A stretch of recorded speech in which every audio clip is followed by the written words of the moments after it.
இமாச்சலம் சென்றீர்களே அந்த ஈசனை கோரி கடவுளை புரிந்து ஆர்வம்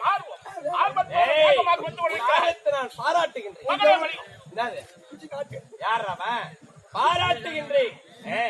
மணிகண்டா அப்பா மாதவி உங்கள் துணையால் தபம் இருந்து என் தபத்திற்கு எந்த பங்கம் ஏற்படவில்லை.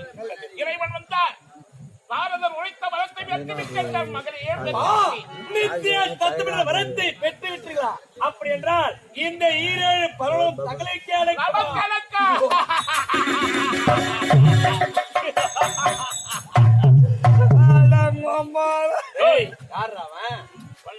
2 பேரும் சிரிக்கிறோம். பிறந்தவர்கள் நாங்கள் இருவரும். எங்க சந்தோஷத்தில் நீயும் பங்கு கொண்ட அதுல கடைசியில் உங்க அம்மா நினைக்கிறேன். அம்மா அம்மா தாயே நீண்ட ஆயுள் தரணும் அவங்களுக்கு வாழ்க்கை. இந்த நற்செய்தி